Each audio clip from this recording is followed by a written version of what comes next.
The late afternoon breeze brushed across the quiet park in St. John's, Florida, carrying the sound of water tapping gently against the lake's edge.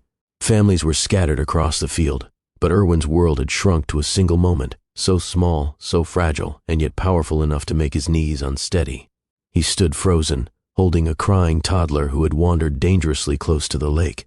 Her tiny hands clutched the collar of his shirt, her face damp with tears, her breath hiccuping against his chest. Irwin had moved on instinct when he saw her toddling too close to the water. No hesitation, no calculation. The well-composed billionaire CEO, known for precision and control, reacted like a man who suddenly remembered he had a heart. But it wasn't the near accident that shook him. It was the faint mark on her shoulder, a small curve, a familiar shape. Something etched into his memory since childhood. Something passed down through generations of his family. Something he had too. His fingertips trembled as he adjusted her slightly, needing to be sure he wasn't imagining it. The mark didn't disappear. It stared back at him, quiet and undeniable. His breath caught. His chest tightened. His pulse hammered violently against his ribs. No, he whispered, barely audible, but the word escaped him anyway. This can't be real. The little girl sniffled and pressed her cheek against him, her tiny voice breaking through her tears. Up, up. She reached her arms around his neck and held on with surprising trust, as if she already knew he would keep her safe, as if she belonged there, as if this moment wasn't an accident at all. Irwin's vision blurred for a second. His heart lurched. His entire life, his past mistakes, his fears, his choices, rose up and choked him. This child, this tiny girl, she looked like him, and she had his birthmark. Now Irwin wasn't just shaken, he was unraveling inside. Have you ever had a moment where something from your past hit you so hard it stole the air from your lungs? Have you ever faced a truth you weren't prepared for, one that stared you in the face before you had time to hide? Irwin was living that moment now, and he couldn't breathe. This wasn't simply about a lost toddler anymore. He wasn't just holding a frightened little girl. He was holding a child who mirrored him in ways no stranger's child ever should. The eyes, the expression, the birthmark that only his family carried. A child like this shouldn't exist without him knowing, which meant one thing: his world was about to collapse. Irwin's throat tightened. His grip shifted, steady but trembling. Questions fired through his mind. Questions he wasn't ready for. Questions he wasn't built for. Who is she? How is this possible? What truth has been kept from me? But one question hit harder than all the others. Who is her mother? As Irwin's pulse raced out of control, a sudden scream tore through the park. Emma. The name stabbed straight through him. His entire body locked in place. He knew that voice. He knew it in ways that cut deeper than memory, deeper than regret. It was the voice of the one woman he failed. The one woman he cared for but didn't know how to protect. The one woman he never stopped thinking about, no matter how hard he tried. Lauren. The breath he'd been holding slipped out of him. She burst around the corner, breathless, terrified, her eyes wide with panic. She scanned the park wildly until her gaze collided with the sight of her daughter in Irwin's arms. The world didn't just pause. It broke open. Emma reached for her mother, but her other tiny hand remained curled in Irwin's shirt. The shock on Lauren's face shifted into something deeper, something that carried old wounds, quiet anger, fear, and the unmistakable sting of a past that never healed properly. Irwin swallowed hard. Lauren. His voice cracked for the first time in years. Why didn't you tell me? That question hung in the air with the weight of everything they once were, everything they lost, and everything about to change. Emma blinked between them, sensing the tension she didn't understand. This was the moment neither of them could run from anymore. Welcome to Mr. Graham Stories, where we share impactful life lessons through memorable stories. If you're new, we're truly glad you're here. Make sure you subscribe to our YouTube channel and join us for more inspiring narratives that speak to the heart and remind us of what truly matters in life. If today is your birthday, I want you to pause for just a second. Happy birthday to you. Wherever you're watching from, I hope this new year of your life brings peace, growth, and unexpected blessings. And here's something special. Tell us in the comments when your birthday is.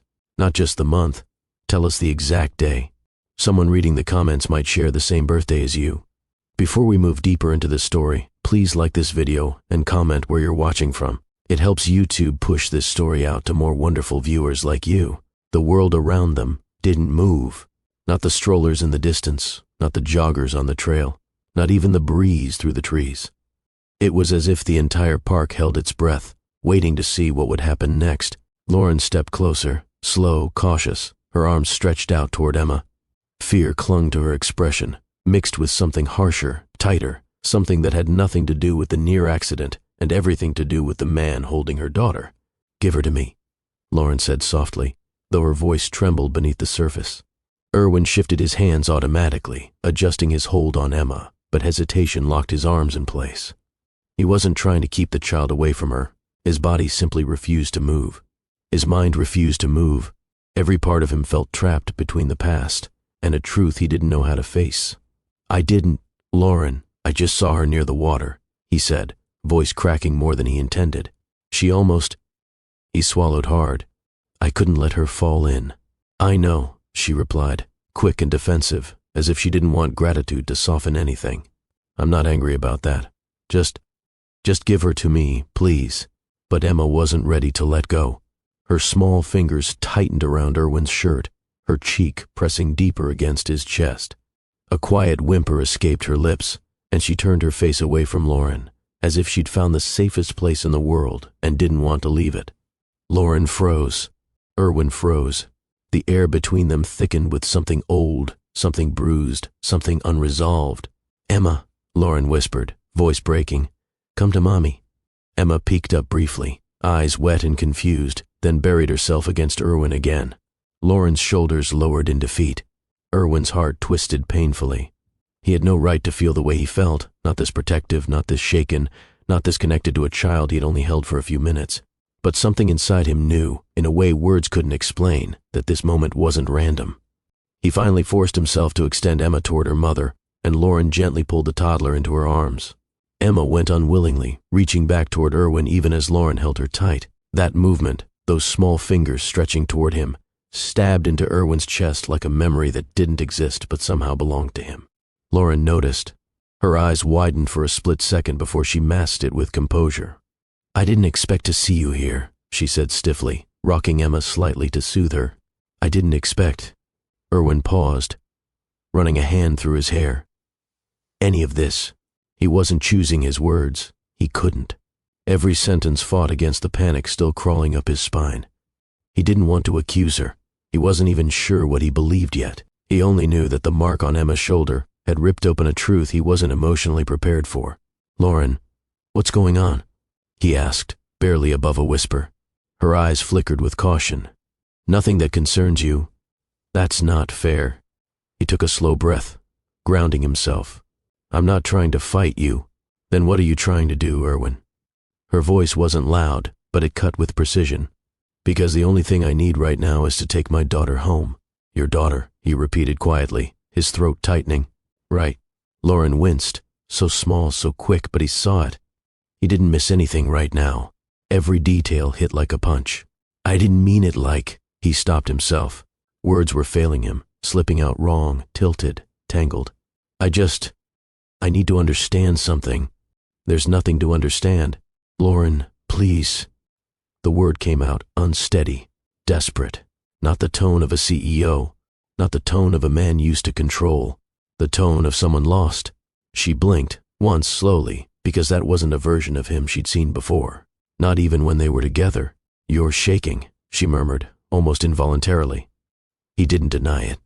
"I don't know what I'm supposed to do right now," he said. "I'm trying to think clearly, but—" His eyes flicked to Emma. "I saw that Mark—" Lauren stiffened instantly. Silence pressed down on all three of them. Emma shifted in her arms, then reached toward Erwin again, little hands outstretched, trusting, familiar, wanting him. That simple gesture shattered something inside him. It wasn't logical. It wasn't reasonable. It wasn't something he could defend if he were asked to explain it. But it felt real. Lauren pulled Emma a little closer, as if shielding her from a truth she wasn't ready to face. "Don't do this here," she whispered, voice shaking. "Please." "Not in front of her." "Do what?" His voice cracked again. "Ask why the child in your arms looks like me." Lauren's breath caught. Her eyes glistened, not with guilt, but with exhaustion. Fear, anger, wrapped in old hurt. The kind of pain that didn't heal cleanly. "You don't get to corner me after everything," she said, stepping back. "You don't get to appear out of nowhere and act like you're entitled to answers." "I'm not entitled," he said quickly. "I'm confused. I'm trying to understand, but I'm afraid of saying the wrong thing. I don't want to hurt you again." That made her flinch. Erwin saw it. He hated himself for being the cause. "I'm not here to argue," he said softly. "I'm not here to judge you either. I need to know what this means. It doesn't mean what you think."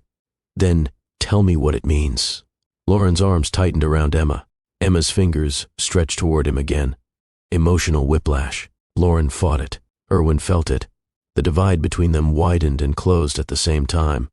"I have to go," Lauren whispered. "She's tired. She needs to rest."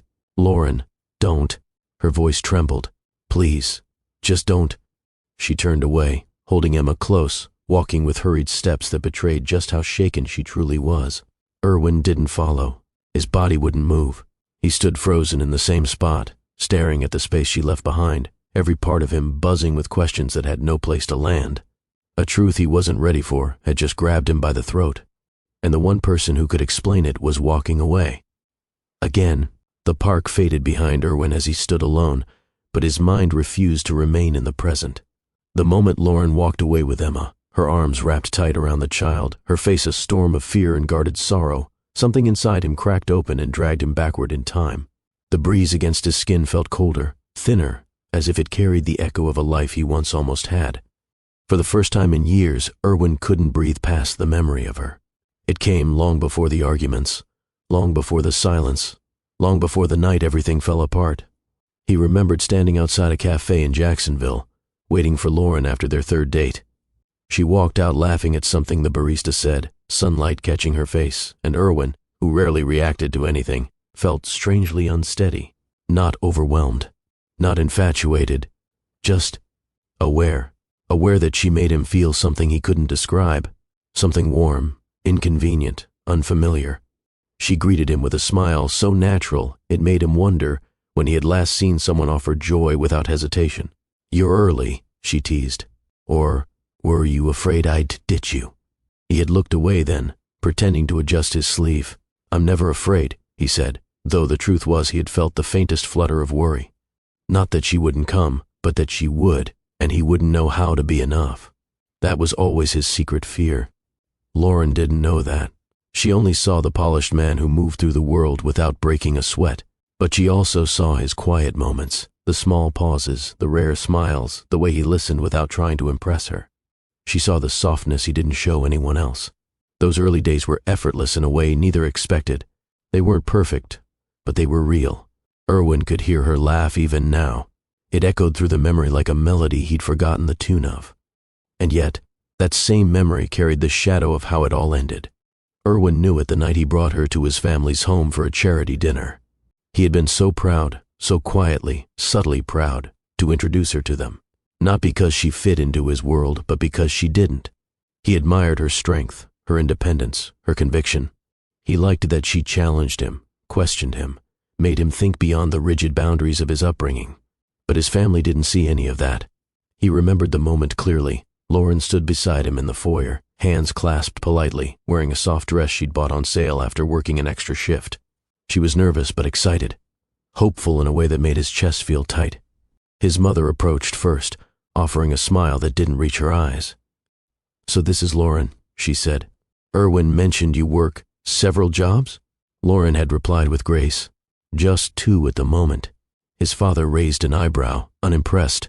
His mother asked questions wrapped in polite dismissal. Someone at the dinner table made a comment about different worlds, and another muttered something about fit. Erwin remembered sitting there, jaw tight, heart pounding, every instinct in him screaming to speak up. But he didn't. He stayed quiet, trapped in the rules he'd been raised under. Don't embarrass the family. Don't argue at the table. Don't disrupt the image. The silence he chose became the wound she couldn't ignore. The memory hit him hard, so vivid it felt like he was reliving it. Lauren stood in his apartment, her hands shaking slightly as she packed a small bag. The lamp beside her cast a warm glow, but her face looked tired, older than the weeks they had been together. "Erwin," "I'm not asking you to fight your family," she said, trying to keep her voice stable. "I'm asking you not to sit there and act like their words don't matter." "They don't," he insisted, though his tone lacked conviction. "I didn't want to escalate things." "You didn't want to upset them," she corrected gently. He said nothing, and that silence was louder than any argument. Lauren's eyes softened, not with love, but with resignation. "I can't be with someone who won't stand beside me when it matters. I can't build anything on silence." "I'm trying," he whispered. "I know," she said, "but your trying still leaves me alone at the table." Those were the last words she said before she walked out. He didn't chase her. He didn't know how. Every part of him had been raised to stay still, to keep the peace, to maintain control, even as losing her shattered that very control. While Erwin stood in the present, wrestling with regret, Lauren, miles away, replayed the same night in her mind as she put Emma down for a nap. She remembered feeling humiliated at that dinner table, not because of the comments themselves, but because Erwin never looked at her with reassurance. He never squeezed her hand under the table, never stepped in, never said a single word to counter what was said about her background or worth. His silence isolated her. She remembered walking out of his apartment trying to keep her dignity intact, reminding herself not to cry, telling herself she deserved more than having to prove she belonged in someone's life. She remembered the ache in her chest when the elevator doors closed, the proof that he wouldn't follow. And she remembered the moment she discovered she was pregnant, weeks later, alone in her bathroom, staring at the test in disbelief. That memory belonged to her alone. And now, years later, the man she once loved stood in a park holding a child who mirrored him, and she was no closer to knowing how to face the truth. Erwin exhaled slowly, steadying himself. The memories were buttons he had never learned how to handle, but today they didn't wait for permission.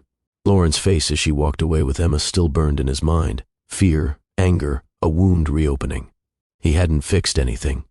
He hadn't defended her then. Now he didn't even know how to ask the questions forming in his throat. But one thing had changed. He couldn't walk away this time. Not now. Not after seeing that mark. Not after feeling a connection that defied reason. His world had shifted, and the past he buried had risen all at once. And he knew.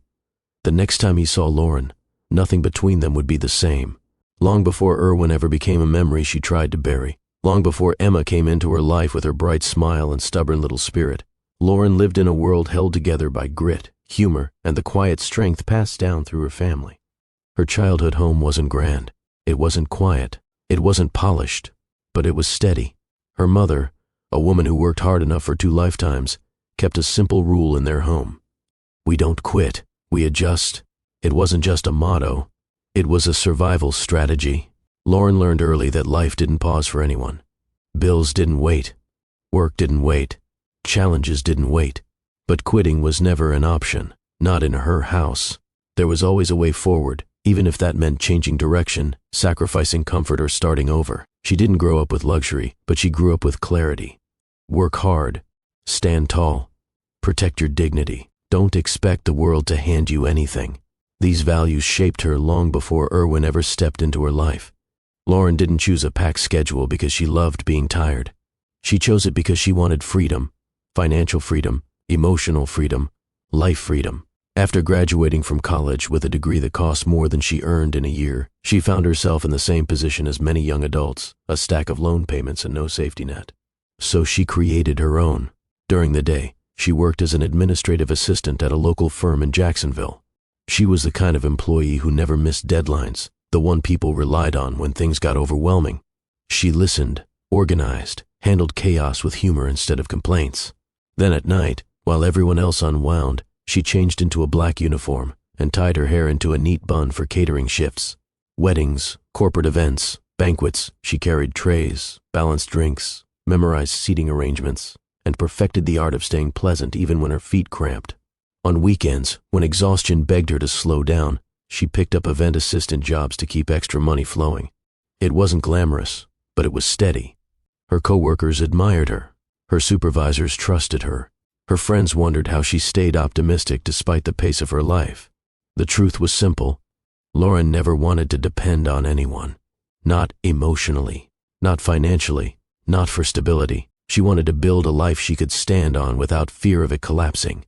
Despite everything she juggled, Lauren carried warmth wherever she went. It was impossible not to notice. She laughed easily. She joked with coworkers even during the busiest shifts. She teased customers gently when they looked too serious. She had a way of making crowded rooms feel lighter. Her humor wasn't a shield. It was an extension of the strength she learned at home. She didn't believe in masking pain with pretended positivity. She believed in facing life honestly and choosing joy where she could. People liked being around her. She radiated confidence rooted in reality, not ego. And although she never said it out loud, she hoped one day she'd meet someone who matched that energy. Not someone perfect, but someone steady. Someone who respected her work ethic and understood the world she came from. She didn't need saving. She didn't need someone wealthy. She didn't need someone to carry her burdens. She needed partnership. She needed a teammate. She needed respect. It was a simple desire, but life rarely gives simple answers. Even with her tough exterior, Lauren had a soft corner she didn't show often. She believed in relationships built on communication, mutual support, shared responsibility, emotional accountability. She didn't want a fantasy. She wanted someone who valued her for who she was, not who they wanted her to become. Her mother used to tell her, "Work is important, but don't forget to leave space for someone who can meet you where you are." Lauren tried. She dated occasionally, but nothing ever felt balanced. Some men were intimidated by her independence. Some expected her to slow down her ambition. Some mistook her kindness for weakness. So she focused on what she could control: her career, her finances, her goals. She wasn't waiting for a love story. She wasn't chasing romance, but she wasn't close to it either. She simply refused to lose herself to make room for someone else. Her life was full, balanced in a way only she understood. And although it wasn't easy, she felt proud of the world she was building. Which is why the night she met Erwin felt so strange, unexpected, out of place, a spark she didn't ask for but couldn't ignore. But that moment doesn't belong yet. It's coming soon. Right now, all that matters is this. Lauren was not broken when Erwin met her. She was not lost. She was not searching for rescue. She was a woman with strength, humor, values, and resilience. And everything that happened next would challenge every part of that foundation. Her story wasn't shaped by Erwin. It existed long before him. And that's exactly why their worlds collided the way they did. The night of the Jacksonville Gala wasn't supposed to be memorable. For Lauren, it was just another shift, another chance to pick up extra hours, make a little more money, and remind herself that discipline mattered more than comfort. She arrived early, dressed in the standard catering uniform, pressed black shirt, black pants, hair tied neatly away from her face. She checked the event notes, counted trays, arranged glasses, and exchanged playful remarks with a few coworkers. To her, these nights always blended together. Soft music, polished floors, guests who talked more than they listened. But that night felt different before she even stepped through the ballroom doors. "Big crowd tonight," one coworker whispered as they walked in. "Everyone important is here." Lauren smiled. "Great, more people to accidentally bump into me while pretending I'm invisible." The coworker laughed, and Lauren rolled her shoulders back. Humor kept her steady. Humor kept her light. She didn't let pressure touch her the way it touched others. Inside the ballroom, the atmosphere was expensive. Glittering chandeliers, a live band, tables decorated to impress sponsors. People in suits and gowns gathered in clusters, smiling politely, chatting like they were being graded on elegance. Lauren moved through the room with the ease of someone who had worked hundreds of similar events. Balancing trays didn't intimidate her. Smiling didn't exhaust her. And interacting with people, no matter how stiff or formal, was something she had mastered. She greeted guests, offered hors d'oeuvres, exchanged brief pleasantries. Then, while walking past a table of executives, she heard a coworker tell a joke that made her laugh, really laugh. The sound lifted out of her effortlessly, a warm burst that floated across the room. It wasn't a delicate laugh. It wasn't rehearsed. It wasn't shaped to fit into the environment. It was real. And that's when she noticed him. Across the room, a man stood near one of the tall windows, tall, composed, expression unreadable. He wasn't mingling, not exactly. He was standing with the kind of posture people used when they felt watched, even if no one was paying attention. Their eyes met for less than a second, but something in his gaze held her in place, something sharp, curious, almost startled by the sound of her laughter. Lauren blinked, shrugged it off, and kept moving. Rich men stared all the time. It meant nothing. At least, that's what she told herself. About 20 minutes later, she approached the group he was standing with. They were discussing business strategies she didn't understand and didn't care to. She simply needed to offer food and move along. She stepped forward, tray lifted slightly, voice polite. "Good evening. Would you like to try?" He turned toward her fully this time. Up close, she noticed more: the tailored suit, the clean lines of his features, the steady eyes that looked like they rarely softened. And yet they softened now, just a little. Lauren held the tray out between them. "Help yourselves," she said with a friendly tone. But he didn't reach for the food, not immediately. He was staring again, almost studying her, like her presence interrupted a thought he didn't realize he had. She arched a brow. "You can take one, you know. It's not a test." That brought the smallest shift in his expression, something close to amusement, but restrained. He reached slowly, selecting one of the appetizers. "Thank you," he said. His voice was smoother than she expected, controlled but quiet, like he measured every word before speaking. She nodded and took a step to move on, but something held her in place. Maybe it was curiosity. Maybe it was the way he carried himself, as if standing straight could prevent the room from moving around him. "Why do you look like you're scared to breathe?"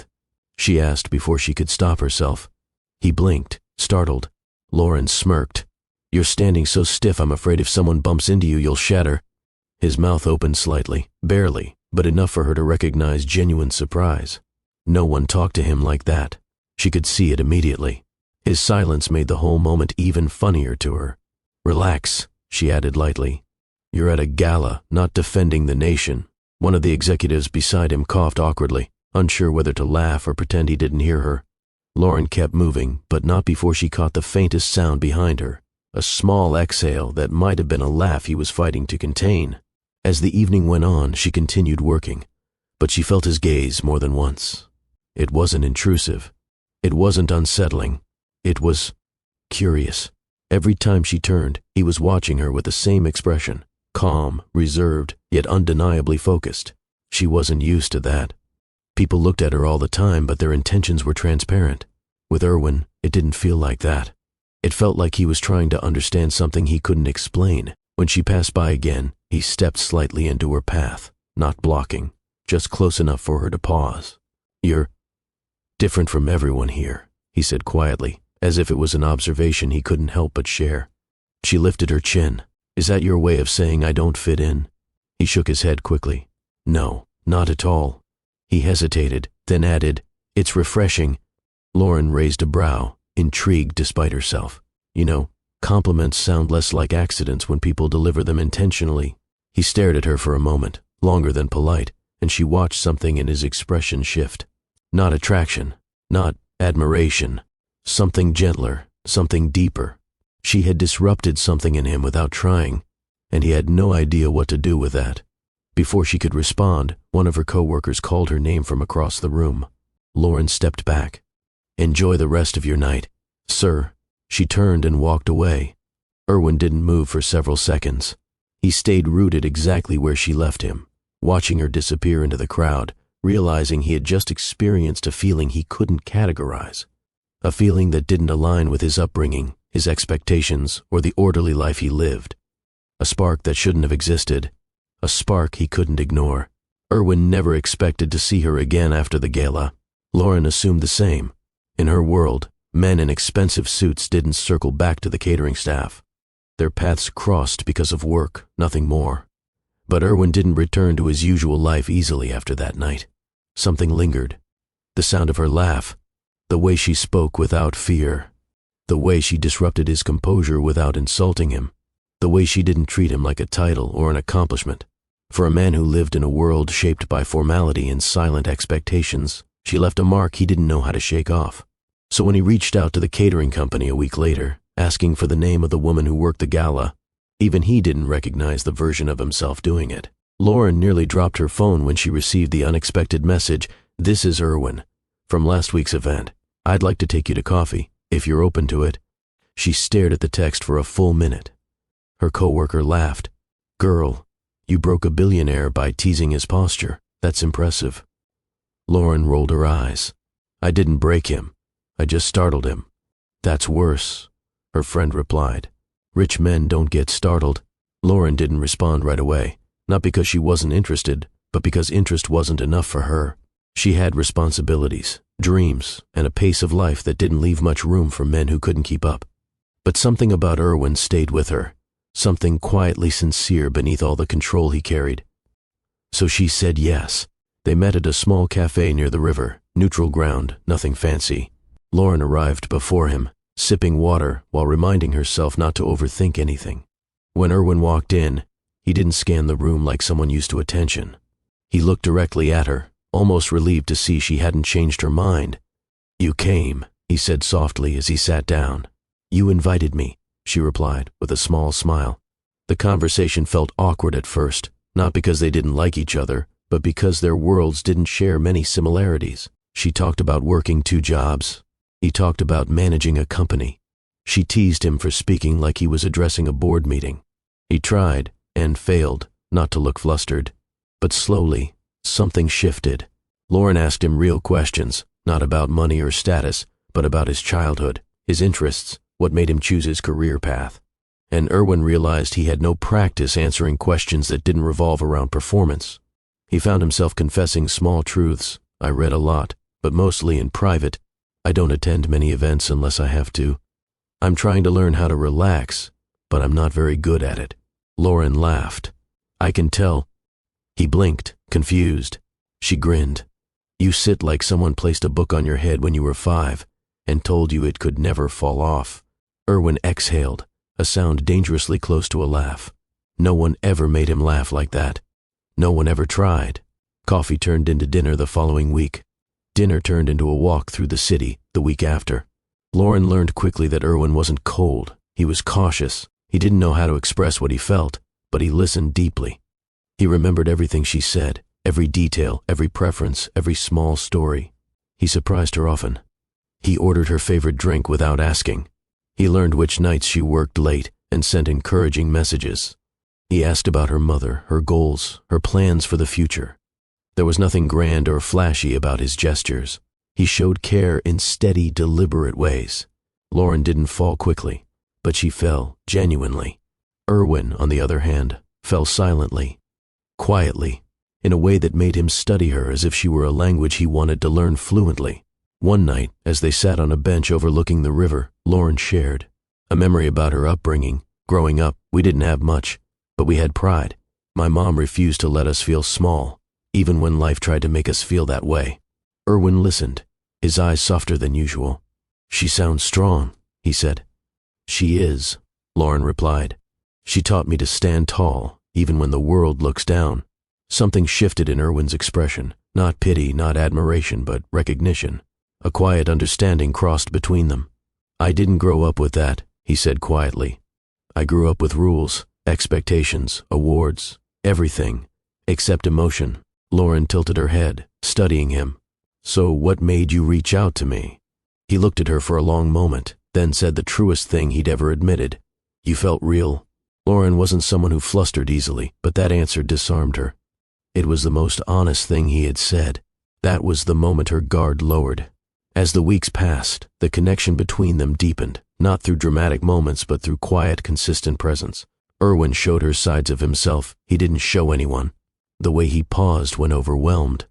The way he calmed when she teased him. The way he looked at her when he thought she wasn't watching. Lauren, in return, shared her world in doses he could handle.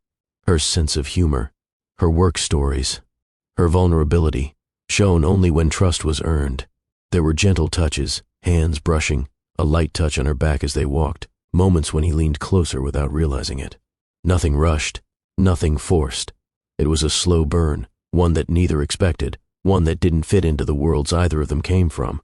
But it felt right. It felt balanced. It felt like a beginning. Before we continue this unfolding love story, take a moment to like this video and tell us where you're watching from. Your support helps these stories reach more wonderful viewers just like you. Lauren had been nervous the moment Erwin invited her to meet his family, not because she doubted herself, but because she understood the world he came from. She didn't grow up in large homes with polished floors and rooms that echoed. She didn't come from a place where success was measured in acquisitions and legacy. But she believed in showing up with dignity, and she believed Erwin's intentions were good. So she said yes. When they arrived at his parents' home for a small formal dinner, The first thing she noticed was the silence. Not peaceful silence, but the kind that came from people who valued formality over warmth.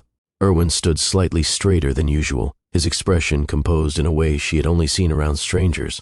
That alone made her chest tighten. She reached for his hand briefly.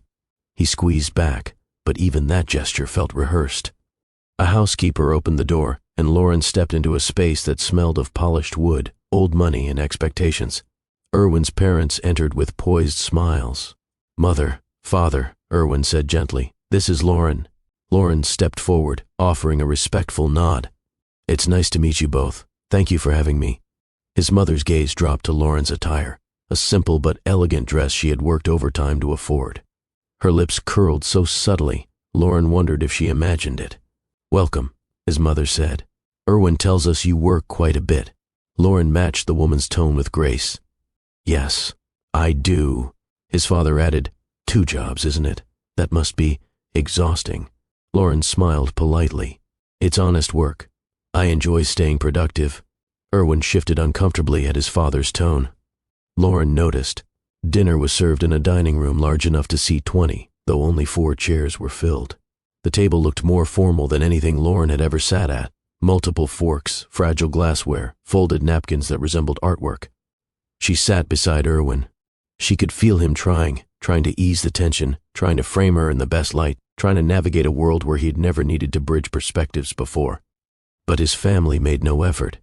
The questions came lightly, floated with smiles, but carried weight beneath the surface. "Where did you attend school again? What field is your degree in? And catering, do you plan to continue doing that long term? Your background must be quite different from ours." Lauren felt each question land like a small stone. Not enough to injure, enough to bruise.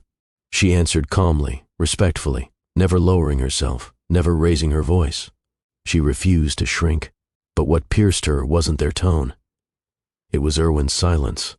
She waited for him to shift the conversation, to redirect, to defend her subtly, even with a gentle hand squeeze or a supportive comment. He didn't, not because he didn't care, because he didn't know how. His upbringing had trained him to keep harmony at the table, to let difficult moments slide rather than confront them. But silence in that moment felt like abandonment. His mother took a sip of wine, then asked casually, "Your family must find it admirable that you're dating someone like Erwin." Erwin's fork paused midair. Lauren kept her voice steady. "My family admires hard work, respect, and character." His father gave a soft exhale, the kind that suggested disapproval disguised as amusement. The first crack appeared in that moment, not in their relationship, but in Lauren's trust.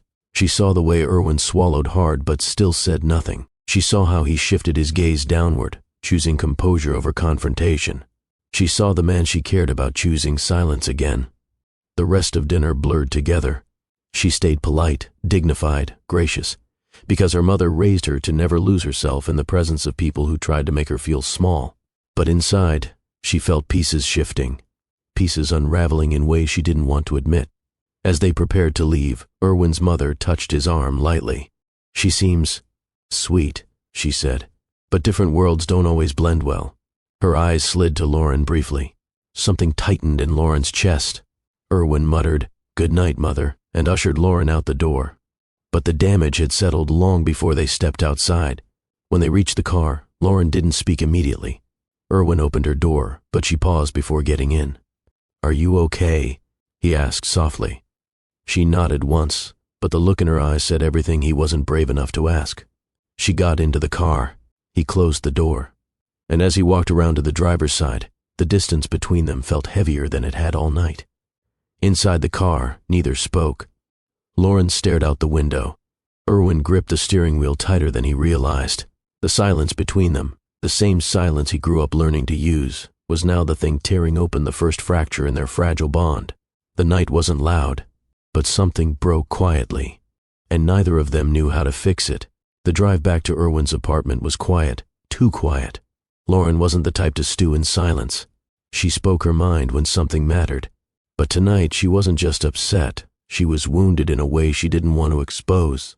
Erwin kept glancing at her, hoping she'd speak first, hoping he could somehow fix something he didn't fully understand. But Lauren's posture said everything. Her shoulders were square, her arms crossed lightly, not in anger but in self-protection. When he pulled into his apartment garage, she unbuckled her seatbelt slowly, almost mechanically. "Lauren," he said quietly, "can we talk before we go up?" She paused with her hand on the door, eyes focused forward. "Talk about what?" He exhaled shakily. "Tonight. My parents. I know things felt tense. She turned to face him fully for the first time since they left the house. "Erwin, they were dismissive and rude." He swallowed hard. "I know. You didn't say anything." He opened his mouth, but nothing came out. The words were there, but they weren't enough. Lauren shook her head gently. "Let's go upstairs." They walked side by side into the elevator, but they felt miles apart. Erwin pressed the button for his floor, and the soft hum of the elevator filled the space between them. Lauren finally broke the silence. "Do you understand why tonight hurt?" He nodded slowly. "I do." "No," she said softly. "You understand that I'm upset. That's not the same thing." He glanced at her, and the desperation inside him built quietly. "Tell me how I can fix it." She smiled, sad, tired, not mocking. "Erwin, it's not something you fix with one conversation." He didn't respond. When they entered the apartment, Lauren walked in first, placing her purse on the kitchen counter. Erwin stood by the door, unsure whether to come closer or give her space. She turned toward him, leaning lightly on the counter for support, not physically, but emotionally. "Your parents don't respect me," she said plainly. "That's fine. People have opinions. I can handle disapproval." Erwin nodded, listening. "What I can't handle," she continued, her voice steady but soft, "is standing beside the man I care about and feeling like I'm standing alone." Erwin's heart tightened. "Lauren, that's not what I wanted." "I know," she whispered, "but intention doesn't erase impact." Her words hit him in a way he wasn't ready for. He stepped forward. "I wasn't silent because I agreed with them. I didn't want to make things worse." She met his eyes. Worse for who? Me or them? Erwin froze. That was the question he never prepared for. The question that exposed the truth he didn't want to face. His silence protected the wrong people. Lauren saw the answer in his hesitation, and she looked away, blinking to steady herself. "I'm not asking you to argue with your family," she said softly. "I'm asking you not to leave me exposed." He took another step toward her. "I would never abandon you." She let out a breath that trembled at the edges. "You didn't have to say anything dramatic. You didn't have to stand up and give a speech. All you had to do was look at me, squeeze my hand, redirect the conversation. Show me that I wasn't alone." Erwin lowered his head. "I don't always know how to respond in the moment." "I know," she said. "I've known since the day I met you. Your world taught you to stay quiet, stay composed. But being with someone requires effort. It requires choosing them even when it's uncomfortable." He reached out, slowly, carefully, as if touching her too quickly might cause her to break. But she stepped back, not harshly, just enough for him to feel the shift. "That's the problem," she added. "I need someone who chooses me out loud, not in silence." "Lauren, I care about you," he said, his voice cracking. "You mean more to me than you know." She closed her eyes for a moment. "I believe you. But caring isn't enough if it doesn't show up when it matters." Erwin felt something inside him sink, quiet, heavy, irreversible. "Are you ending things?" he asked, barely audible. Lauren looked at him with an expression he had never seen from her before, deep affection mixed with resignation. "I don't want to," she said honestly. "But I'm losing myself trying to fit into your world. I feel small in spaces where I should feel supported." He stepped closer again. "You're not small. You've never been small. Then why didn't you defend me?" His breath caught. He opened his mouth, again, searching for words he didn't have. Every reason he had was shaped by fear, by upbringing, by habit. None of them were good enough. Silence filled the room. Lauren nodded slowly. "That's what I thought." She picked up her purse. Erwin's voice shook. "Please, don't go." She hesitated at the door, turning back one last time. "Erwin, love shouldn't feel like begging for space." He flinched, physically, visibly. Lauren softened, but she didn't step back toward him. "You're not a bad man. You're a good man who never learned how to stand between the person he loves and the people who judge her." He took a shaky breath. "I can learn." She gave him a sad, gentle smile. "Maybe. But I can't be your practice ground." Her hand touched the door. He moved toward her instinctively, panic rising, not loud, not wild, but deep and quiet. "Lauren, please, stay. Tell me what to do differently." She shook her head. "If I have to tell you how to respect me, then it won't come from your heart. It'll be out of fear of losing me. That's not love." The moment that could have saved everything hung in the air between them. A moment where Erwin could have fought, not loudly, but with conviction. A moment where he could have said, "I choose you, I'll protect you, I'll stand with you." But he said nothing, not because he didn't feel it, but because silence was all he had ever been taught. Lauren opened the door.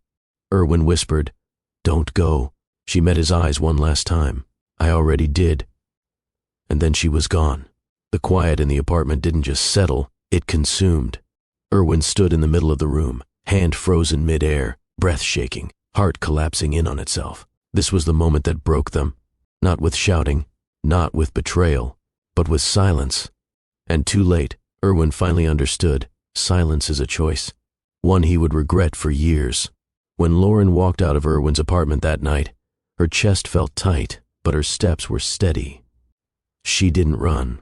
She didn't slam the door. She didn't fall apart. She held herself with the same dignity she had always carried. But inside she felt a quiet collapse, not the kind that made noise, but the kind that left a hollow ache where hope used to be. By the time she reached her car, her hands trembled. She gripped the steering wheel, trying to steady her breath. She told herself she made the right choice. She told herself she couldn't stay in a relationship that dimmed her spirit. She told herself she deserved to be loved without hesitation. All of it was true. But truth didn't soften heartbreak. For days afterward, Lauren moved through her routine on autopilot. She worked her jobs, smiled politely, and laughed when she needed to. But every quiet moment reminded her of the life she could have had with Erwin. If he had simply stood with her. She didn't call him. He didn't call her. Two worlds drifting apart without closure. Nearly 3 weeks passed before Lauren realized something was wrong. She woke up exhausted, more than usual. Her appetite changed. A sudden wave of dizziness hit her during her shift, forcing her to step outside for fresh air. At first, she assumed it was stress, heartbreak, work, the emotional weight of everything. But when she looked at the calendar later that night, sitting alone on the edge of her bed, her breath caught. The dates didn't add up. A cold, trembling awareness swept through her body. She pressed a hand to her stomach, not out of certainty, but out of fear and disbelief. "No," she whispered. "Not now. Not like this." But the realization grew stronger with every passing second. She went to the store before closing, bought a test, then sat in her bathroom staring at the unopened box for nearly 20 minutes. When she finally gathered the courage to take it, she placed it on the counter and waited. The seconds stretched impossibly long, her heartbeat echoing in her ears. When she looked down, the results stole her breath. Positive. Lauren covered her mouth with both hands, tears forming instantly, not tears of pure sadness, not pure joy, but something heavier, deeper, more complex. She sank onto the bathroom floor, pulling her knees to her chest, letting the reality settle over her. She was pregnant. She was carrying Erwin's child. She was alone. Lauren sat there for what felt like hours, the test still on the counter, mocking her fear and hope all at once. Her thoughts were sharp and tangled. What would his parents say? Would they judge my baby the way they judged me? Would Erwin defend us this time? Or would he stay quiet again? Would my child grow up feeling unwanted? She pressed a hand over her stomach again. "I won't let anyone make you feel small," she whispered. "Not ever." Her voice broke, but her resolve strengthened. She could imagine Erwin's face if she told him. The shock, the confusion, the guilt. But she could also imagine something worse. Him wanting to be involved, but failing to protect their child from his world. She couldn't let history repeat itself. She couldn't let her baby grow up feeling like a guest in their father's life. She couldn't raise a child in a family that viewed her as less. The pain of that thought cut deeper than the breakup itself. Lauren knew what she had to do. Not because she didn't love Erwin, she did. Not because he didn't deserve to know, he did. Not because she wanted to punish him, she didn't. She chose silence because she loved her baby more than anything she had ever loved before. Silence gave her control. Silence protected her dignity. Silence protected her child. "If he couldn't stand up for me," she whispered through tears, "how will he stand up for someone even more vulnerable?" Her voice trembled, but her resolve solidified into something unshakable. She would do this alone. She would give her baby a home filled with love, not judgment, not coded remarks, not silence. She wasn't abandoning Erwin. She was protecting her child. The months that followed were challenging, but Lauren pushed through with the same strength that had carried her through every hardship before. She worked carefully, adjusted her schedules, saved every penny she could. Some nights were harder than others, swelling ankles, back pain, fear creeping into her heart. But she talked to her baby. Every night. You're already loved. You're going to be strong. We're going to be okay. Sometimes she cried. Sometimes she laughed at the little kicks that surprised her. Sometimes she held her belly and imagined what her baby would look like. She didn't tell Erwin. She never reached out. Not because she hated him. She didn't. Not because she was bitter. She wasn't. But because she couldn't risk her baby feeling unwanted in the world he grew up in. The day Emma was born, Lauren felt something she hadn't felt in months: peace. The delivery room lights were warm. Her breathing was steady. The nurse encouraged her gently, and after intense hours of labor, a soft cry filled the room. When they placed Emma on her chest, Lauren's tears flowed instantly. The tiny baby had soft cheeks, bright eyes, and a small mark on her shoulder, a birthmark shaped just like Erwin's. Lauren brushed her thumb over Emma's cheek, overwhelmed by love and fear and awe all at once. "Hi, my angel," she whispered. "It's you and me now." Emma calmed almost immediately at the sound of her voice, nestling into her chest. Lauren kissed the top of her head.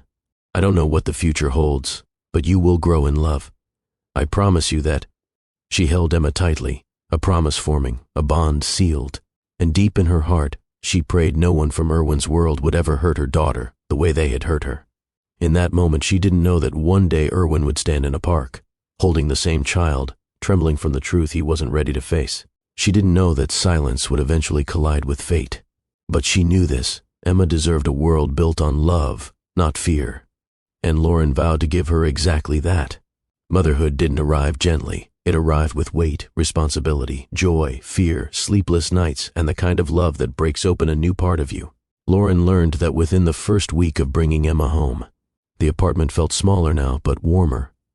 The late-night feedings were tiring but strangely comforting. The world outside felt bigger and more uncertain, but inside their little home, Lauren found a peace she hadn't expected. Raising Emma wasn't easy, not for a woman working 2 jobs, not for someone who carried the weight of raising a child alone. But Lauren faced everything with the same mindset she grew up with: we don't quit, we adjust. After maternity leave ended, Lauren's life became a choreography of careful timing. She worked her daytime administrative job while Emma stayed with a trusted sitter, and in the evenings she picked up shorter catering shifts whenever she could. Her co-workers admired her discipline. Her supervisors relied on her more than ever. But Lauren's real strength showed when she walked through her apartment door at night, exhausted beyond words, and still managed to lift Emma up with a smile. Emma would squeal in delight, arms reaching, giggles filling the room. Those moments erased the fatigue instantly.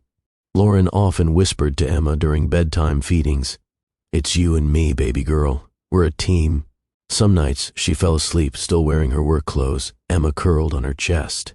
Other nights, she sat on the floor building blocks with Emma, laughing as the toddler knocked every tower over just to clap proudly afterward. Lauren never complained. Being a mother didn't take her away from herself. It deepened who she already was. Emma grew quickly, quicker than Lauren was emotionally ready for. She had bright eyes that always seemed to be studying the world, as if she carried a curiosity too big for her small body. She loved tapping her tiny palms on anything that made noise, bouncing when music played, toddling toward people who radiated calm energy, mimicking expressions with surprising accuracy. And she had a stubborn streak, not difficult, not wild, just firm. When she wanted something, she leaned forward with determination. When she didn't, she turned her head decisively. Lauren laughed every time. "You get that from me," she'd tease, though deep down she knew some of it didn't come from her at all. There were moments, subtle, sudden, that made Lauren pause. When Emma furrowed her brow while studying a toy, the expression was identical to Erwin's focused look. When Emma observed a room silently before warming up to people, it echoed Erwin's reserved nature. When Emma showed a calmness beyond her age, especially around strangers, Lauren felt a quiet ache in her chest. These things weren't proof. They weren't confirmations, but they were reminders. Reminders of a man she once cared for. Reminders of a world that hurt her. Reminders of a love story that ended too early. Lauren never told Emma any of this, of course. She wouldn't burden a child with adult history, but some nights she held her daughter close and murmured, "You're going to have the best parts of me, and the best parts of him, even if he never knows." She meant it tenderly, not bitterly. Their days fell into a rhythm. Morning, Emma babbling while Lauren prepared breakfast.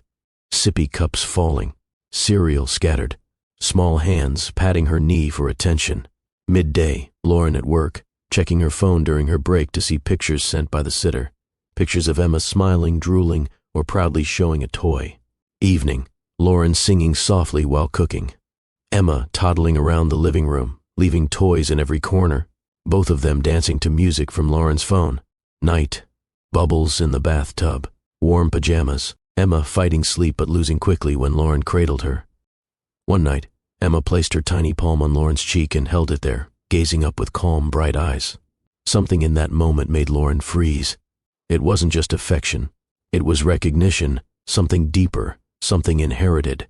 Emma's eyes looked exactly like Erwin's when he was trying to understand something complicated. Lauren closed her eyes briefly, pressing her cheek into Emma's hand.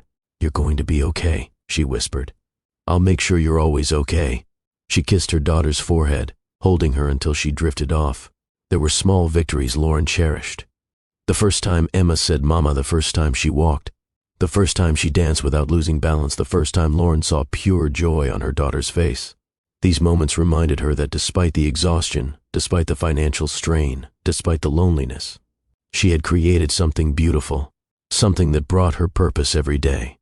And if she had to choose again, she would choose the same path, even if it meant sacrificing the comfort of having someone else there. Lauren never admitted it to anyone, but some nights, after putting Emma to sleep, she sat alone on the couch wondering, would things have been different if Erwin had defended me? Would he have embraced fatherhood? Would Emma have grown up with two parents who loved her deeply? But she pushed those questions away. They didn't help. They didn't change anything. She wasn't raising Emma on regret. She was raising her on love. Lauren worked, saved, sacrificed, and smiled through every challenge, because her daughter deserved a mother who showed strength without bitterness. And she delivered that every single day. Little did she know, the world she built so carefully, the quiet life she shaped with devotion, was about to collide with a past she believed was gone forever. But for now, she held Emma close and whispered promises into her soft hair. Their world was small, but it was full, and Lauren would protect it at all costs. Erwin had always been good at returning to routine. It was what he'd been trained to do. Keep moving, stay composed, focus on the next task. So after Lauren walked out of his apartment, he returned to work the very next morning. No one at the office noticed anything unusual. He greeted staff with the same calm nod. He reviewed reports with the same precision. He made decisions with the same steady voice. But something beneath the surface had shifted. It wasn't loud. It wasn't dramatic. It was quiet, controlled, the kind of ache that settles into your bones and refuses to leave. Erwin had always thrown himself into work, but after Lauren left, his dedication became something else entirely. He stayed later. He arrived earlier. He filled every gap in his schedule until there was no room for thought. His team admired his discipline. Investors praised his focus. Colleagues saw him as unstoppable. But none of them knew the truth. He wasn't chasing success. He was running from silence. Whenever he sat still, memories slipped in. Lauren laughing across a cafe table. Lauren teasing him about his posture. Lauren squeezing his hand during a late-night walk. Lauren whispering that she needed someone who chose her out loud. He tried to push those images away, but they clung to him like shadows. Within the next 2 years, Erwin's company reached milestones executives dream about. They launched major projects, expanded partnerships, and earned national recognition. At every event, people congratulated him with pride.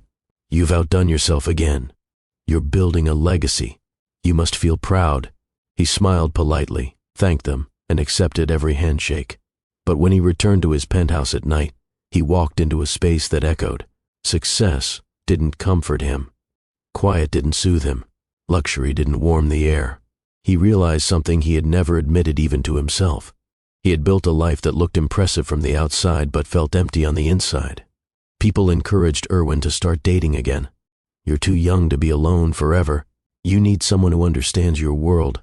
Plenty of women would be honored to be with you." He tried, not enthusiastically, but out of obligation, to others, not himself. He went on a few dinners with women who shared his social status, who spoke with elegance, who navigated formal gatherings with ease. But something was always missing. Whenever a woman laughed softly, he remembered Lauren's loud, joyful laugh. Whenever someone complimented him timidly, he remembered Lauren teasing him without hesitation. Whenever a woman tried to impress him with accomplishments, he remembered Lauren's quiet confidence, the kind that came from surviving real challenges. These comparisons weren't fair, he knew that. But they came naturally, uninvited. Dates ended politely. Numbers were exchanged but never used. Conversations stayed shallow. Erwin didn't say it aloud, but deep down he understood. He wasn't just missing companionship. He was missing her. The way she made him feel alive. The way she challenged him. The way she softened parts of him he didn't know needed softening. Erwin wasn't used to loneliness. He wasn't used to needing anyone. But the more time passed, the more he felt the absence of something he couldn't name. It wasn't the absence of a partner. It was the absence of connection. He noticed things he had ignored before. Couples holding hands on sidewalks, parents pushing strollers, toddlers running in parks, little hands gripping their father's pant leg. And every time he witnessed moments like that, something inside him stirred. Not longing, not jealousy, just a quiet ache, an ache he didn't understand. One afternoon, he stopped at a red light and saw a little girl on the sidewalk holding her mother's hand. She turned her head, saw Erwin through the window and waved with all the innocence in the world. He froze. The light turned green, but he didn't move until the car behind him honked. His reactions confused him. Why was he suddenly so affected by children? He brushed it off at first, but the feeling came back again. And again, late at night, Erwin sometimes found himself staring at the quiet city from his balcony, wondering what might have been different if he had spoken up that night at dinner. He replayed scenes the way people replay old movies. Lauren trying to stay dignified, his mother's pointed remarks, his father's disapproval, the silence that settled between them. Afterward, Lauren backing toward the door with the saddest smile he had ever seen. Some nights, he whispered to himself, "I should have chosen you. I should have fought." But regret doesn't turn into action when no one else hears it. Around the 2-year mark, something inside him changed. The numbness didn't disappear completely, but it thinned out, replaced by something quieter and heavier. A longing for something real, something meaningful, something he didn't know how to build alone. He didn't know that life was quietly rearranging itself. He didn't know that his path would cross with Lauren's again. He didn't know that the ache he felt around children was not coincidence. It was blood calling out to blood. But life would reveal that soon. For now, Erwin continued living behind polished walls and perfect routines, unaware that the universe had already chosen the moment he would finally face everything he tried to outrun.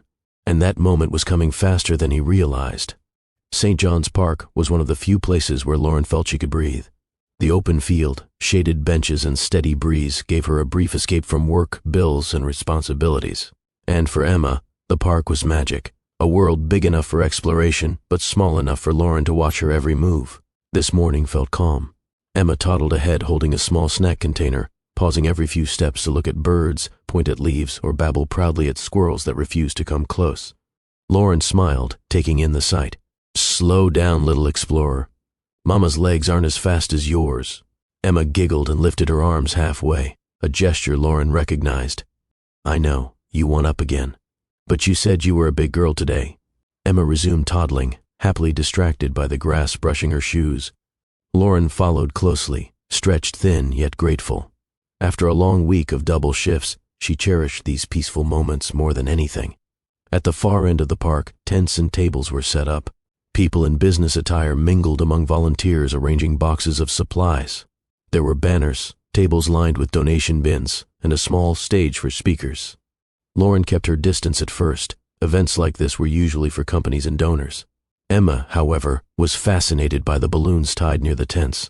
She pointed at them and squealed. "Yes, they're pretty," Lauren said, "but we're staying on this side, sweetheart." She didn't want to wander into a professional event uninvited. But fate didn't care about boundaries. On the other side of the park, Erwin stepped out of a black SUV. He was dressed in a simple button-down and slacks, casual for him, though still crisp and polished. His company was sponsoring part of the charity drive, and his presence was expected. He mentally prepared to shake hands, smile politely, and give a short speech. The usual. But something felt different today. A strange restlessness in his chest. He told himself it was nothing. He walked toward the tents, greeting volunteers and coordinators, trying not to feel out of place despite the cheerful atmosphere. When he looked toward the open field, he noticed families scattered across the grass. Parents with toddlers, small children playing tag, a couple teaching their son to ride a bike. Erwin paused. His mind flickered to the little girl he saw months ago, waving from the sidewalk. To the ache he felt whenever he saw a child who seemed too familiar. He turned away quickly. Work, focus, routine, those were his safe zones. Yet today, his thoughts refused to settle. Emma spotted a colorful butterfly near the bushes and toddled after it. The butterfly fluttered just out of reach, pulling her a little farther each time. Lauren didn't notice at first. She was distracted picking up the snack container Emma had dropped. "Emma?" She called out, expecting her to be a few feet away. But Emma had wandered several steps further. Still not far. Still within reach. Still safe. For now. Lauren moved faster. Near the charity tents, Erwin was speaking to a coordinator when a small shape caught his attention at the edge of his vision. A toddler moving toward the lake area. He turned his head fully. A little girl in a soft-colored dress. Chubby cheeks. Small curls bouncing as she walked. Arms slightly out for balance. Nothing unusual. Except the feeling. A pull. Sharp, instinctive, impossible to explain. His breath stilled. He stepped away from the coordinator without finishing the conversation. Lauren finally spotted her daughter near the sloped grass leading toward the lake. Her heart jolted. "Emma, baby, stop!" Emma didn't understand the urgency. She turned her head toward the sound, then giggled, thinking her mother was playing. A moment of innocence. A moment of danger. Lauren moved as fast as she could. Her pulse raced. Her breath shortened. But she was too far. Too far for comfort. Too far to stop her in time. And just as panic began to rise, a man stepped into Emma's path, quickly but gently scooping her up before her small feet reached the wet grass. Lauren froze. Erwin picked Emma up carefully, instinct guiding him more than thought. "Hey there," he murmured, steadying her against his chest. "You shouldn't wander this close." Emma looked up at him with big eyes, calm, curious, unafraid. Her small hand grabbed the fabric of his shirt. "Up," she said softly. Erwin felt something erupt inside him, a recognition so strong it nearly buckled his knees. Then he saw it. The tiny mark on her shoulder, the one his family carried, the one he carried. His entire world lurched. "No," he whispered, voice trembling. "No, that's not possible." Emma pressed her cheek against him, trusting him without hesitation.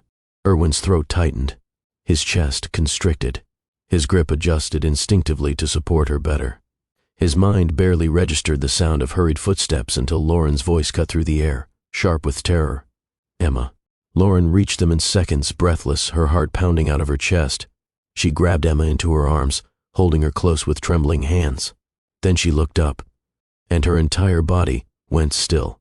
Erwin, standing a few steps away, breathing hard, eyes wide, shock written across every line of his face. He took a half step forward, then hesitated.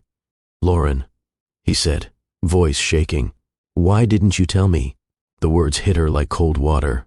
The history they shared, the pain they carried, the silence she chose, the truth she feared.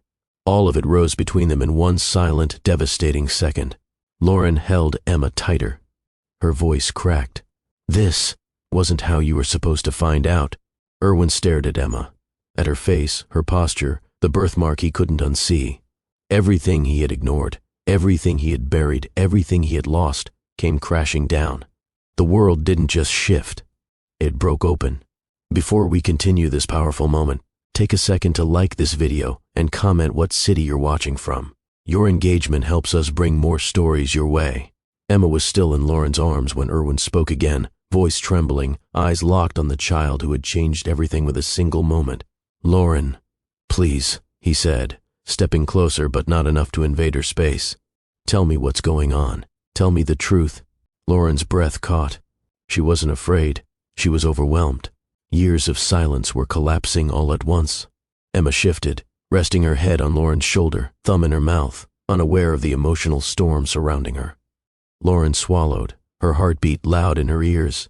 This was the moment she'd spent years avoiding. The moment she feared would tear open old wounds. The moment she thought she'd never face. "I didn't want it to happen this way," she whispered. Erwin nodded, eyes soft but frantic. "I know, I can see that. But is she—" Lauren closed her eyes briefly. "Yes." Erwin inhaled sharply. His hand rose unconsciously, as if reaching for Emma, but he stopped himself. Respectfully, carefully, Lauren noticed that, the restraint, the gentleness, and it made her chest tighten. For the first time, he wasn't acting out of fear. He was acting out of care. "Why didn't you tell me?" he asked, voice quiet but full of ache. Lauren looked away, not to avoid him, to gather strength. "Because I was scared," she said honestly. "Not of you. Of everything around you." Erwin remained still, listening the way she had always needed him to. Lauren wiped a tear with the back of her hand. "Your parents made it clear what they thought of me. They judged my background, my education, my work. They treated me like someone you'd outgrow." Erwin's jaw tightened, but he didn't interrupt. "And you?" She exhaled, shakily. "You didn't protect me. You didn't say anything that night. You didn't put yourself between me and their disrespect." Erwin lowered his head, ashamed, accepting, no excuses forming on his lips. Lauren continued, voice breaking in places she tried to hold steady. "I kept asking myself, if they already looked at me like that, what would they think of my child? How would they treat Emma? Would she grow up feeling like she didn't belong?" Erwin's throat worked as he swallowed. "I never wanted her to feel unwanted," Lauren said. "I never wanted her to grow in an environment where she had to earn basic respect." She looked directly into Erwin's eyes, full of truth and vulnerability. "And I didn't trust you to protect her. Not then. Not when it mattered most." Erwin closed his eyes in pain, his shoulders falling. Lauren shifted Emma's weight gently before continuing. "I didn't hide her out of spite. I hid her because I was afraid your silence would follow her, that she would feel invisible the way I did." Erwin lifted his gaze again, and for the first time since she met him, his eyes were wet. "I was wrong," he whispered. "I was wrong about everything, and I see it now." Lauren's voice softened. "I'm not saying you're a bad man. You never were. But your world, your family, your habits, they weren't safe for us." Erwin nodded slowly, absorbing every word, not trying to defend himself. "And when I found out I was pregnant," she said quietly, "I decided that peace was more important than connection. Safety was more important than tradition. And I wasn't going to raise Emma in a place where I had to fight just to be respected. That wasn't what I wanted," Erwin said, voice tight. "I never wanted you to feel alone." "But I did," Lauren replied. "And when a mother feels alone, she protects her child, no matter the cost." The wind passed softly through the trees. Emma shifted again, now half asleep. Erwin wiped his face subtly, then spoke with a steadiness he had never shown before. "Thank you," he said. Lauren blinked, surprised. "For what?" "For trusting yourself," he said. "For choosing her, for being strong enough to do this alone. I don't like that I wasn't part of it, but I understand now, and you're right to expect better from me." Lauren felt her breath hitch. Erwin continued, voice low and sincere. "I'm not going to argue with anything you said, not one word. I earned your silence, I earned your distance, and if I want any place in her life, in your life, I have to rebuild everything I broke." He stepped closer, not demanding, not pleading, present. "Tell me what you need," he said softly. Not as someone trying to fix the past, but as a father who has just realized he has a daughter. Lauren looked at him for a long moment, seeing the man he used to be, the man he was now, and the man he might become. This wasn't a reconciliation, not yet. This was honesty. The first honesty they'd ever truly shared, and it cracked something inside her, not pain, but release. She whispered, "I need you to listen. And keep listening." Erwin nodded without hesitation. "I can do that. And I need you," she added, voice trembling, to show consistency, not just emotion. His answer came instantly. "You will have it." The distance between them didn't disappear. The pain didn't vanish. The history didn't rewrite itself. But something changed. Something real. Something new. Something that wasn't there before. A beginning. For a while, Neither of them spoke. Lauren held Emma securely, her heartbeat still unsettled but not frantic anymore. Erwin stood opposite her, hands at his sides, trying to steady a breath that refused to calm. The air between them shifted, no longer sharp but heavy with truth. Finally, Erwin exhaled and lowered himself to sit on the near bench. It wasn't dramatic or commanding. It was humble, a gesture of a man finally willing to be vulnerable. "Lauren," he said quietly, "there are things I need to tell you, not to excuse what happened. Just so you understand the pieces of me that failed you." Lauren hesitated, then sat a few feet away, Emma still nestled against her shoulder. "I'm listening," she said, the same phrase she once wished he would offer her. Erwin nodded slowly. "When I was growing up," he began, voice low and steady, silence wasn't just normal, it was expected. "My parents believed emotions were distractions, that speaking up meant you were losing control." He looked down at his hands that ran a business, shaped decisions, influenced rooms, but once failed to defend the woman he cared for. "If something hurt me," he continued, "I was told to handle it privately. If something felt wrong, I was told to stay composed. If someone disrespected me, my parents said the best response was to rise above it and say nothing." He paused, swallowing hard. "So when they disrespected you?" I froze. I didn't know how to challenge them, not because you weren't worth it, but because I'd never been taught to confront the people closest to me. Lauren listened, expression soft but guarded. "But," Erwin added firmly, "that doesn't justify what I did, or what I failed to do. You were hurt because I stayed quiet, and I will carry that for the rest of my life." Lauren lowered her gaze. Hearing him own it, truly own it, stirred something inside her. Not reconciliation, not forgiveness, but recognition of genuine growth. Erwin continued, voice breaking at the edges. "When you walked out, I realized something I never admitted before. Silence isn't strength, it's fear. It's the easiest way to lose the people who matter." Emma shifted in Lauren's arms again, stirring lightly before turning her face toward Erwin. Her eyes blinked open, curious, bright, calm. Erwin froze. She looked at him the same way she had looked at him the day he picked her up, like she knew him without needing an explanation. Lauren adjusted Emma so she could sit upright on her lap. Emma lifted her hand toward Erwin, reaching. Lauren's brows lifted softly. "She doesn't usually do that with strangers," she murmured.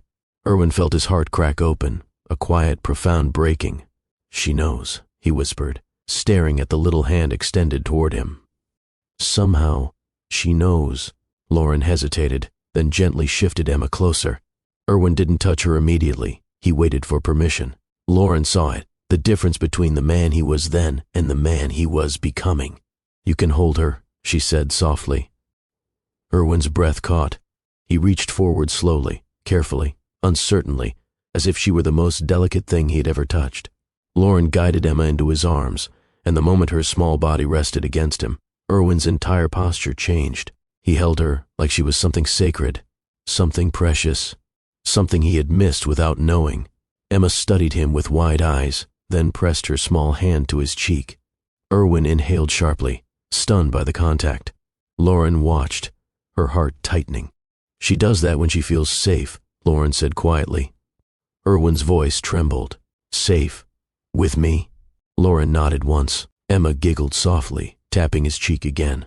Erwin chuckled, a sound so rare and genuine that Lauren felt her breath catch. He looked at Emma with awe. "She's perfect." Lauren smiled faintly. "She's strong, she's curious, she's stubborn, she's sweet. She's everything." Erwin blinked, overwhelmed. "She's everything I didn't know I needed." They sat in silence for a moment, Emma now fascinated by the buttons on Erwin's shirt.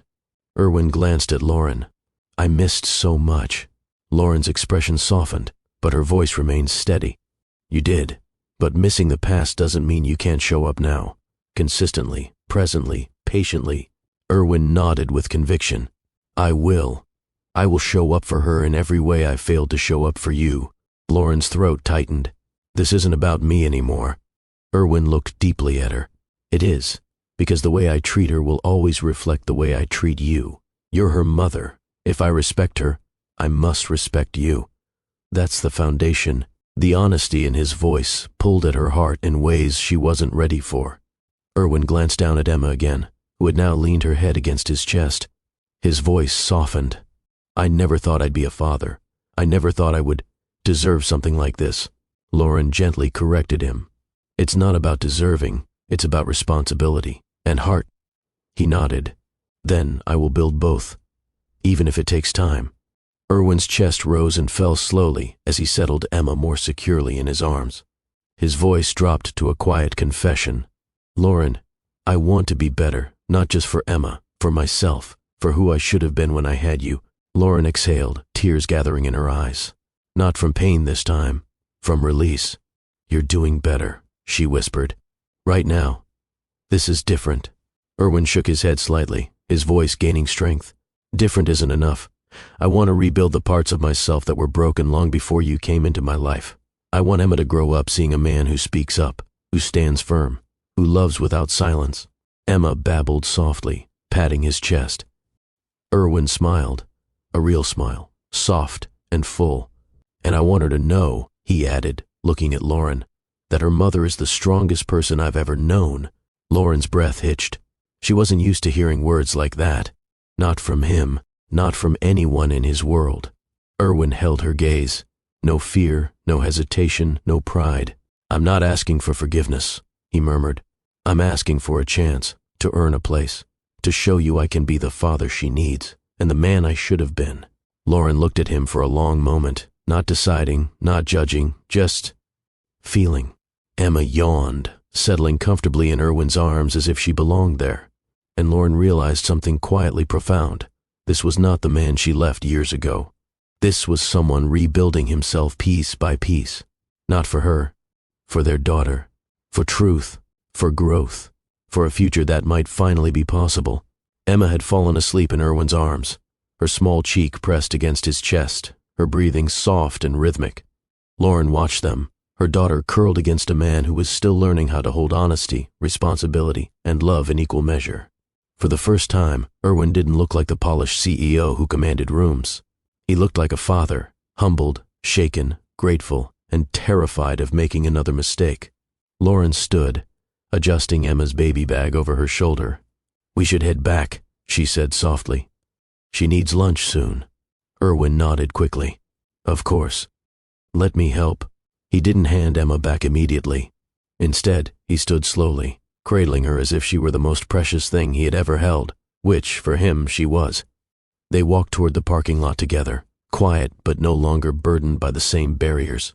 The air felt different, less heavy, more open, as if the truth had cleared a space between them that had never existed before. But as they neared the sidewalk, Lauren's phone buzzed. She glanced at it briefly, a message that made her blink twice. "It's your mother," Lauren said, startled by her own voice. "She wants to meet us." Erwin stopped walking. His expression tightened, not angry, not fearful, just surprised. He adjusted Emma gently in his arms. "She knows we're here?" Lauren nodded. "She said she's at home and wants to talk. Today. Privately." Erwin exhaled deeply. A moment ago, he had felt ready to take on the world. Now, the ground beneath him shifted slightly. Lauren watched him carefully. "Erwin, if you're not ready—" "No," he interrupted, shaking his head. "I need to do this. I should have done it years ago." He looked at Emma, his daughter, then at Lauren. "I'm not letting silence decide anything for me ever again." Lauren held his gaze, searching for hesitation. She found none. "Okay," she whispered. They drove separately, but the silence between them had changed. It was no longer fear or distance. It was anticipation, the kind people feel before a truth that has been waiting too long. When Lauren pulled into the driveway, memories of the cold dinner resurfaced, the judgment, the subtle insults, the quiet humiliation. But today felt different. Erwin stood outside waiting for them, Emma in his arms. He wasn't rigid like the last time he stood here. He was grounded, steady, prepared. "I'm right here," he whispered to Lauren before they walked up to the door. And for the first time in her life, she believed him. The door opened before they reached it. Erwin's mother stood there, poised as always, but something in her expression had changed. Her eyes drifted immediately to Emma, and Lauren instinctively stepped closer protectively. Erwin's mother held up her hand gently. "Please," she said softly, "come in." There was no judgment in her tone, no clipped politeness, just Gravity. They entered the sitting room, the same one where Lauren once felt painfully out of place. But the atmosphere now was different, warmer, heavy, but not hostile. Erwin's mother sat slowly, hands folded in her lap. Her eyes drifted to Emma again, studying her carefully, but not coldly. "I had a feeling," she whispered. "I saw the pictures from the event online, and I knew." Erwin stiffened. Lauren held Emma closer. His mother's voice trembled faintly. "She looks like him, just like he did." Erwin frowned. "Like I did?"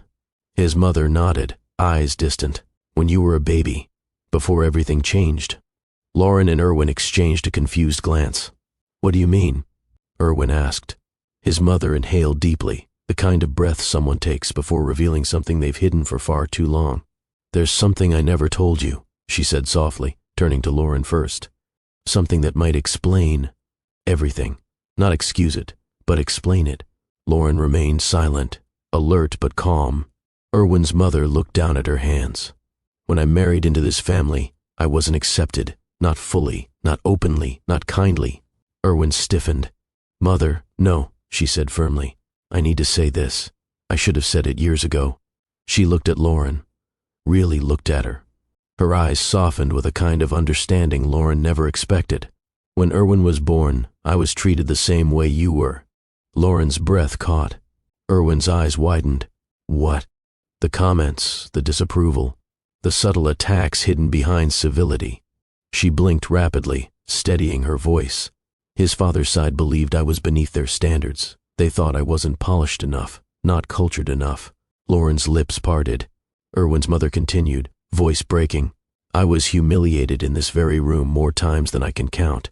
And I learned the same thing you did, Lauren. When a woman feels alone, she protects her child, even if it means becoming quiet, even if it means shrinking to survive." She wiped at her cheek.